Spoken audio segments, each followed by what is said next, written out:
അപ്പോൾ ഇന്ന് കിഴിപ്പൊറാട്ടയാണ് ഉണ്ടാക്കുന്നത്. അപ്പോൾ ഇത് ഉണ്ടാക്കിയെടുക്കാൻ വളരെ സിമ്പിളാണ്, കഴിക്കാൻ നല്ല ടേസ്റ്റുമാണ്.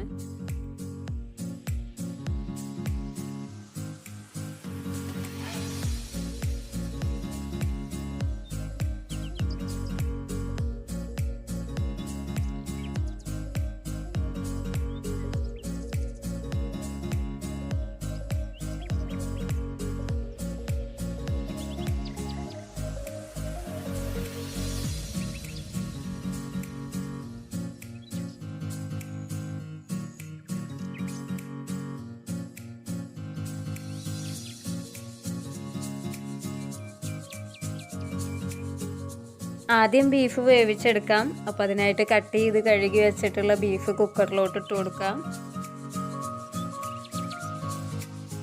ഇതിലേക്ക് പൊടികൾ ചേർത്ത് കൊടുക്കാം. മഞ്ഞൾപ്പൊടി, മല്ലിപ്പൊടി, മുളക് പൊടി, കുരുമുളക് പൊടി, ബീഫ് മസാല, ഇഞ്ചി വെളുത്തുള്ളി പേസ്റ്റ്, ഉപ്പ് ഇതെല്ലാം ചേർത്ത് കൊടുക്കാം. ആവശ്യത്തിന് വെള്ളം ഒഴിച്ചു കൊടുത്ത് 8-9 വിസിൽ വരുന്നത് വരെ ഒന്ന് വേവിച്ചെടുക്കാം.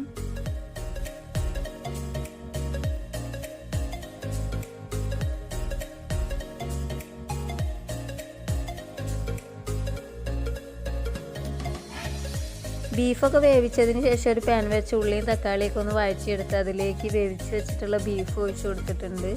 കുറച്ച് ഗ്രേവി വേണം, അതിന് വേണ്ടിയിട്ടാണ്. ഇതിന് വേണ്ടത് വാഴയിലയാണല്ലോ, അപ്പോൾ അത് വെട്ടിക്കൊടുങ്ങാണ്ട് നമ്മൾ സ്റ്റൗവിൽ വെച്ച് ഇതൊന്ന് വാട്ടിയെടുക്കുന്നുണ്ട്, കീറിപ്പോവാതിരിക്കാൻ വേണ്ടിയിട്ട്.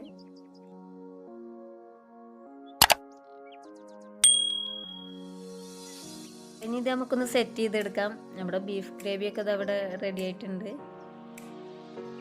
ആദ്യം വാഴയിലേക്ക് നിവർത്തി വെച്ചിട്ട് അതിലേക്ക് ഒരു പൊറാട്ട വെച്ച് കൊടുക്കാം. ഇനി ഈ പൊറാട്ടയുടെ മുകളിലായിട്ട് നമ്മൾ തയ്യാറാക്കി വെച്ചിട്ടുള്ള ബീഫും അതിൻ്റെ ഗ്രേവിയും കൂടി ഒഴിച്ചു കൊടുക്കാം.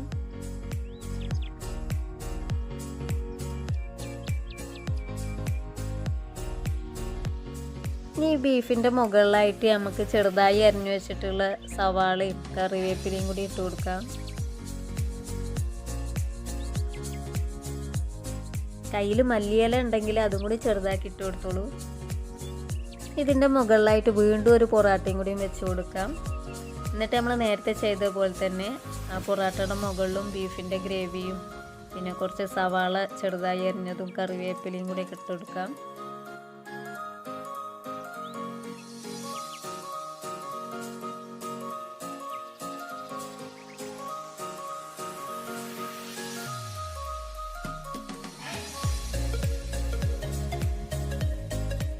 അപ്പോൾ എല്ലാം സെറ്റാക്കി ഇനി ഈ വാഴയില എല്ലാം കൂടെ ഒന്ന് മടക്കി കൊടുക്കാം.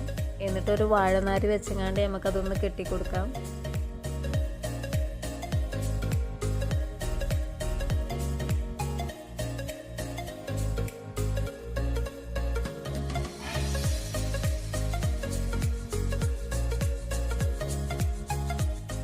വാഴയിലേക്ക് കെട്ടി വെച്ചിട്ടുണ്ട്. ഇതൊന്ന് ആവി കയറ്റിയെടുക്കാം. ആവി കയറ്റിയെടുക്കാൻ വേണ്ടിയിട്ട് ഞാൻ ഒരു ഇരുമ്പിൻ്റെ ചട്ടിയാണ് സ്റ്റൗവിൽ വെച്ച് കൊടുത്തിട്ടുള്ളത്. ഇതിലേക്ക് കുറച്ച് വെളിച്ചെണ്ണ ഒഴിച്ച് കൊടുക്കുന്നുണ്ട്. ഇതൊന്ന് ചൂടായി വരുമ്പോൾ ഇതിലേക്ക് ആ വാഴയിൽ വെച്ച് കൊടുക്കാം. ഇതിൻ്റെ മുകളിലായിട്ട് ഒരു പാത്രം വെച്ച് കൊടുക്കാം. കൂടുതൽ സമയമൊന്നും വെക്കേണ്ട ആവശ്യമില്ല, ഒരു 5 മിനിറ്റ് വെച്ചാൽ മതിയാവും. പൊറാട്ടയും ബീഫും നല്ലൊരു കോമ്പിനേഷനാണ്. അത് ഈ വാഴയിലയിൽ ആവി കയറ്റിയെടുക്കും കൂടിയും ചെയ്യുമ്പോൾ ഇതിനൊന്നും പറയണ്ട, നല്ല ടേസ്റ്റാണ് കഴിക്കാനായിട്ട്.